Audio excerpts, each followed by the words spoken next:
This is Energize Radio. Energize Radio. Your direct introduction to amazing radio people who do what you do and win. Advice, ideas, strategies to help you help your clients and grow your career. Energize Radio. Let's get energized. Here's John Cole. Welcome into the next edition of Energize Radio. We've been talking to people from across North America that do the exact same thing as you, selling great local radio. And today, I thought because we're kicking off a new year, it would be wonderful to talk about motivation. Where do you find it and how do you get to the next level? And one of the people in my life that is awesome at motivating, not only herself, but her entire team and our entire company, is our very own Samantha Wakefield, who is our general manager of 94.1 My FM in St. Thomas. Samantha, welcome to Energize Radio. Hello, how are you today? I am doing great. Here's what I want to start with, because I know you take motivation very seriously. And at the same time, this is an observation because Sam has been part of our NBC family for a long time. And when she started as a radio rep compared to today as a general manager / general sales manager, she's a very different person. And I think part of that is you were younger and you've matured and got married and have kids, and we all go through that transition. For you, what do you think the difference is, how you're motivated today versus say when you started? What's changed? I just think the key reasons I'm motivated have changed. Like before I was in my early 20s, I was excited about a new career path. I was excited to be involved, and those things haven't changed. But now I'm motivated by, ensuring my team is successful, seeing them thrive and, see them sell with confidence. I'm motivated by, our sales objections and having those continue to grow and growth overall, still being involved in the community.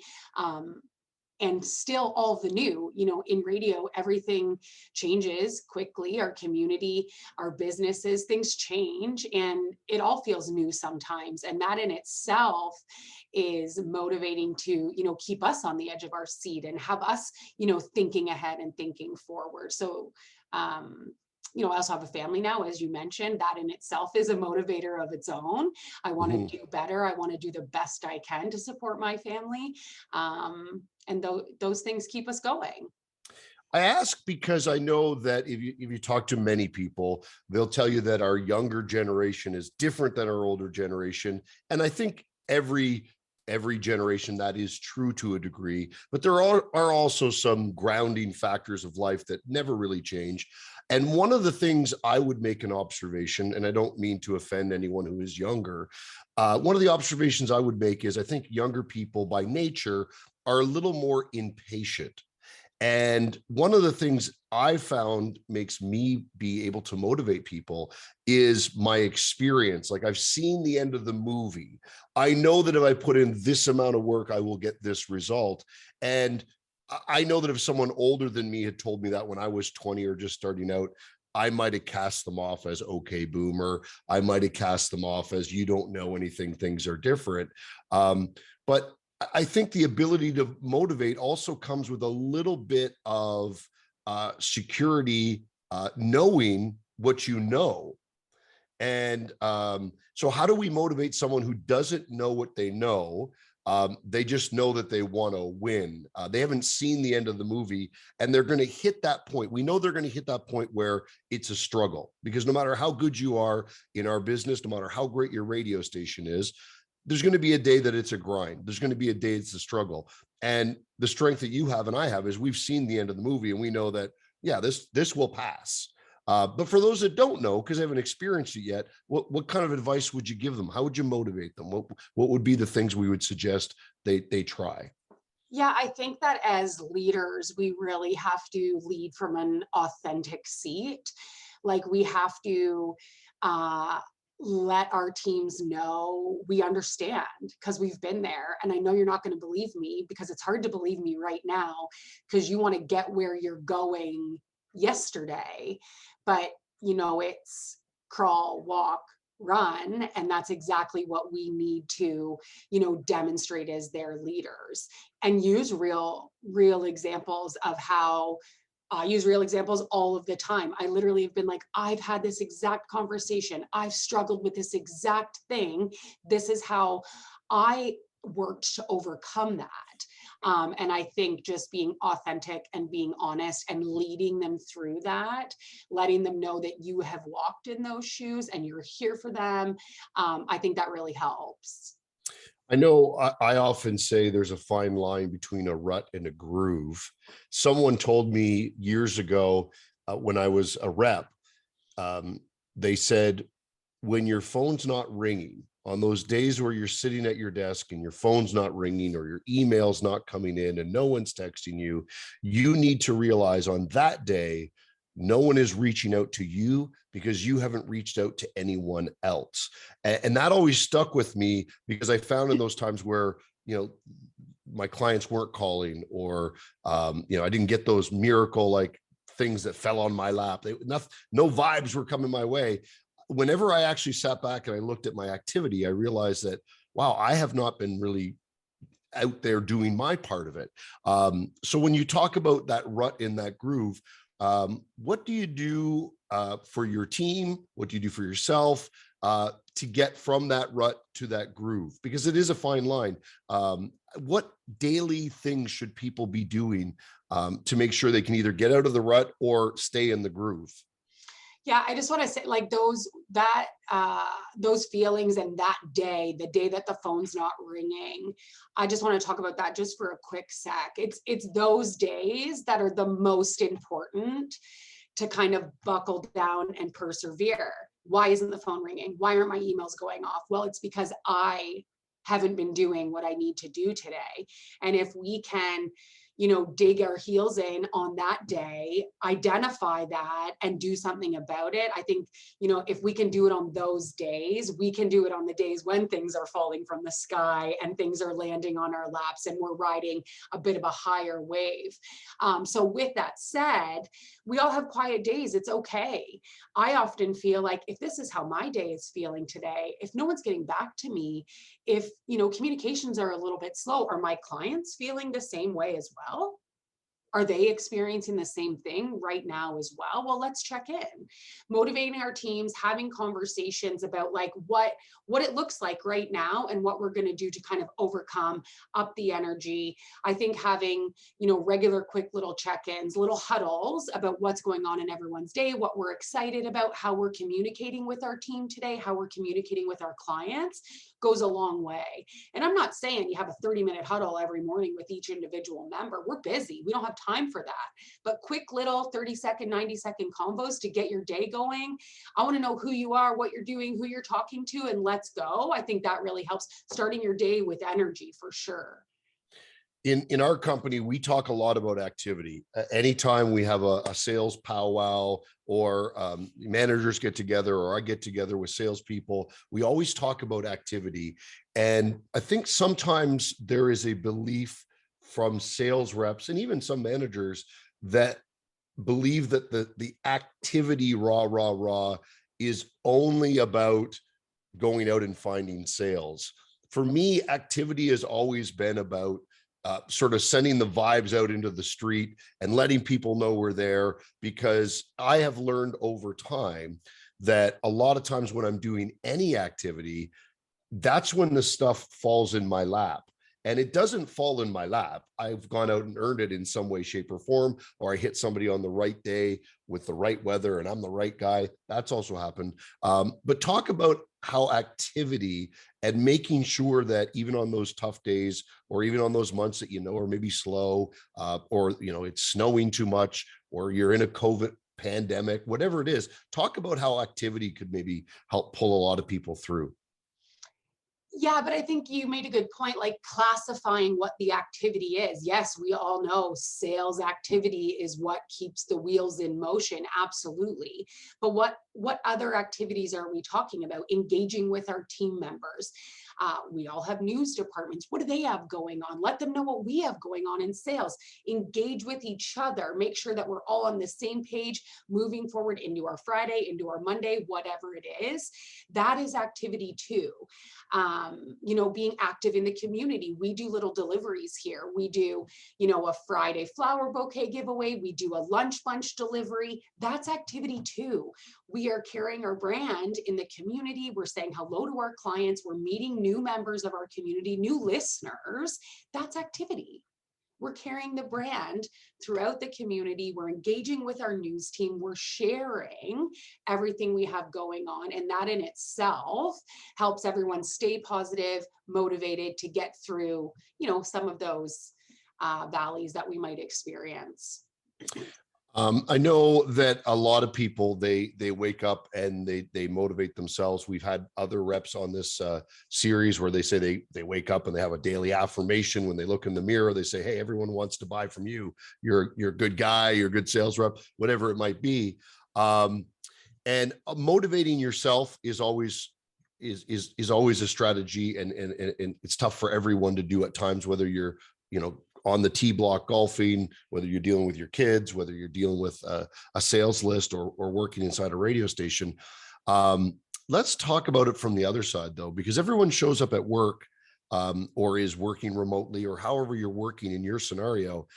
We all kind of have a responsibility to motivate each other as well. Like there is something that we can all bring to the table that it might not directly benefit us today, but if we go and help enough other people today, someday they'll come back and cycle around and help us. So talk about the responsibility someone inside a radio station has to motivate someone else. Like what should they be looking for, and what's a simple thing they could do? Right. So I think as leaders of our people, we need to really tap in and learn about what motivates each individual members of our team, because I have 6 team members here, and each one is motivated in a different way. Some are motivated by small little incentives, some are motivated by time, some are motivated by recognition, a little trinket, something we do together. It's all different, but as a leader of this wonderful team, it's my job and my responsibility to know what that is for each individual member, and I try my very best to be aware of it and cater to that. Sometimes it's tough. As leaders, we do have a tough job. Sometimes we have to look in the mirror and be hard on ourselves and say, am I doing what I need to do for my team? Am I providing them the recognition in whatever way that they receive that recognition? Am I doing a good job? And sometimes we're not, and that's okay, because we always have to improve.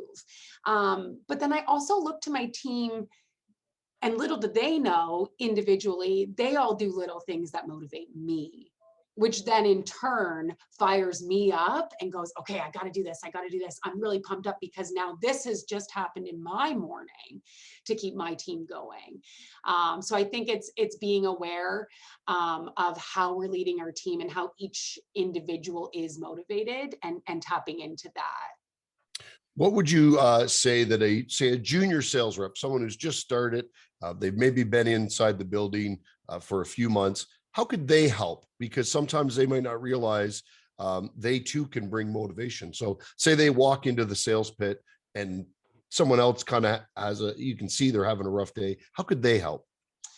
So I always want to encourage, especially new sales reps, to share their ideas, share the communication that they've had, and share the ideas that they might have. Because as a junior rep or someone that's just coming in, they might not think it's a good idea.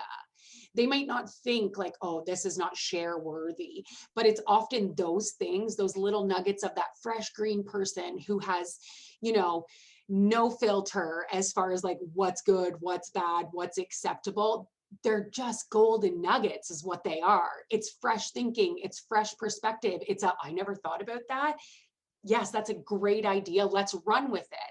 So I always, encourage those new reps, new team members to share with all of us who have been here for a really long time and have been through the paces, because we can typically take those ideas and turn them into something really great.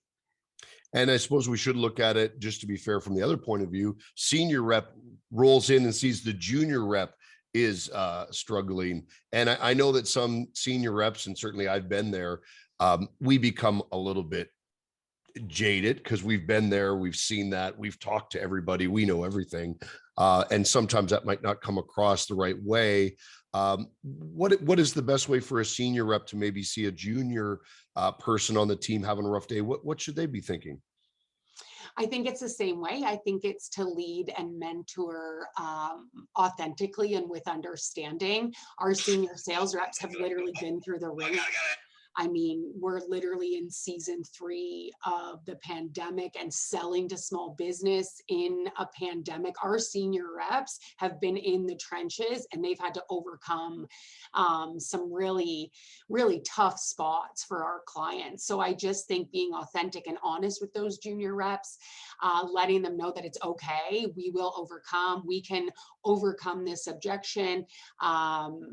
And just sharing with them, communicating. That's what we are. We're a communication company. That's what we do best. But that means internally as well. When I was a rep, I used to love that we had a series of tapes, cassettes at the radio station. And whenever I was having a rough day, I'd get in my car and go on some calls, and I'd throw in one of those cassettes from whatever sales trainer it was. And I'd kind of get pumped up and whatnot. I realized the other day, here on my desk, I have a fantastic CD series from one of my favorite authors, Harry Beckwith, and it all talks about the art of selling yourself. And I was like so excited to listen to it till I realized I don't have a CD player in my car anymore. But I know there are many ways, even though maybe the CD player or the cassette player are gone. Obviously YouTube and TED Talks and podcasts, there's so many ways people can find motivation, and you're always sending out these little gems of little videos or people that you watch. Maybe share like 2 or 3 of your favorites that people, if they wanted to Google them, they could check out. So I would suggest that one thing we've been doing, it's kind of our New Year's resolution here in my office, is we picked a song that gets us pumped up, and it's what we like. I'm not sure if anybody knows, but it's called Opportunities, and it literally says, let's make lots of money. So when we're driving to work or when we get to work in the morning, it's literally the first thing I play, and it's obnoxious and maybe a little, maybe it interrupts the day a little bit when people are working, but I mean, everyone's pretty happy after, and we're all motivated and ready to go. And there are tons of resources. I use Twitter a lot to, follow some inspirational people. A man named Simon Sinek, I believe is his name. I don't know how to pronounce his last name. He's wonderful. And there's a lot of really great tools that he shares. YouTube platforms as well have tons of options for us to kind of tap into stuff. Gary Vee, you and I have both talked about as well, just a motivating guy overall. He does a little bit of different things than we do here. His message isn't specific to broadcast and what we do, but he sure is a motivating guy. He's kind of a no excuses, take no prisoners type of person. And after listening to him, even 3 or 4 of his quick little videos, you really don't have an option but to be motivated and ready to go. So what about, I know you sent me a couple the other day, just when we were talking about a video. One of our sales trainer guys had mentioned some people in his presentation, and you immediately sent me a note. What were the names of those guys? Do you remember? Just one sec, I'll tell you. Yeah, just give me a quick second here, because I feel like a million things have happened since. I'm going to tell you, Harry Beckwith is great. He writes a book called Selling the Invisible. Yes. And if you ever want to read a great book, Selling the Invisible is absolutely fabulous. And it really does tie into radio. I have The Art of Selling Yourself right here on CD. And at some point I'll find a CD player. I'll be able to tell you if that's good. I imagine it is, because Harry Beckwith is a guy you should definitely check out. And I can't find my guys right now. Who did I send it to? You sent it to me. So if you Yeah. check your emails to me, I know you definitely sent it to me, because it was very quick. Maybe it was a Teams note you sent. I should probably be able to look it up as well. Now that I'm thinking about it, could do my part on this survey. Do it. Find it. Let me see here.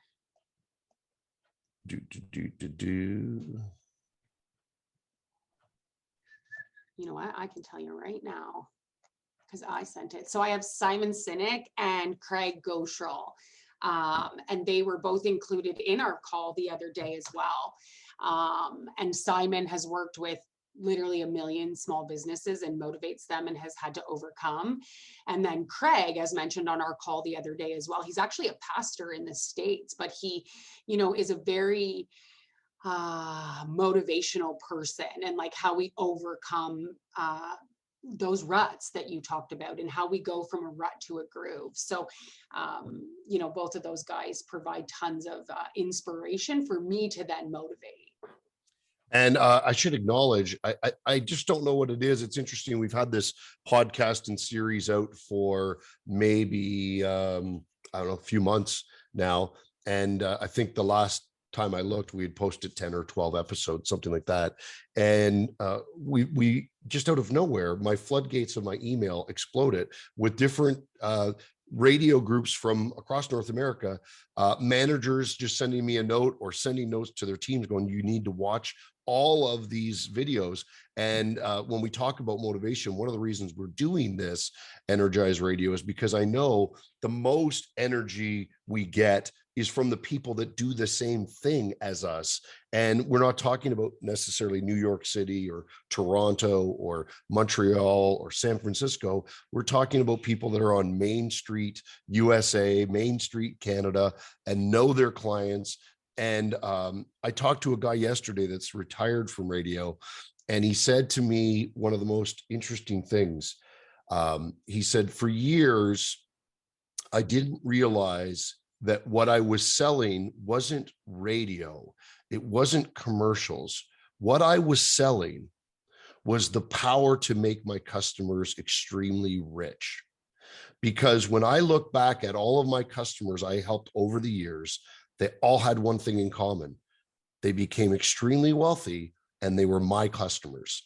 And, I think that's the power that radio has. And we sometimes forget that because we get caught up in all the craziness that is life. But our medium and our ability in our markets to reach people that want to do business with our customers is unmatched. It really is unmatched. And I just think that we've got to understand we have that power, and hearing these little stories from everyone is what provides, the energy. Last thing, tomorrow, everyone who's listening to this, whether it's in a podcast or watching in a video in a sales meeting, what's one thing they can do tomorrow to get the positive vibes going? What's one thing they could do to start their day tomorrow on the right foot? Oh, this is tricky because it's a long list. So like picking just one, obviously it starts with us. It starts with us choosing positivity. So that's my point to get across is, you personally, before you put on, your work coat or your work shoes, and you're now in a position to lead your team and motivate, you have to choose to be positive, to start your day on the right note. And although it's tough, we can think of 15 reasons why we're going to be upset today. We're not feeling good about things. Somebody said no to us before we even walked out the door. It's our responsibility to ensure that we lead from a positive position and to find that within ourselves before we walk through the door, before we answer that phone, to meet and welcome our teams for the day, to ensure that we do that. I find as well for me, I know a lot of people, they like to listen to something. Some people watch a quick video. Um, I find for me, on days where I start my day off right by doing three nice things in a row, and they don't have to be major. It could be sending the morning guy a note saying, "Hey, I heard you talking to that kid on the radio. That was hilarious." Followed by saying hi to someone I haven't seen in a while and just saying, "Hey, I was thinking about you today. I want you to have a great day." Like three just quick things that are positive. I just try and send them out there, and it's amazing to me on the days that I do that, how good the rest of the day is. And if nothing else, I feel like I accomplished something because at least I impacted three people's lives in a short period of time, and hopefully somebody comes back around my way at some point. Right, so that every day. Staying motivated is certainly possible. Sam, by the way, has hit like a gazillion budgets in a row, even through the pandemic, continued to grow our property in St. Thomas. So, being in the right frame mind, taking care of your team, all those things are important, but they also breed incredible results. So, Sam, thank you for being with us here on Energize Radio. Thanks so much for having me.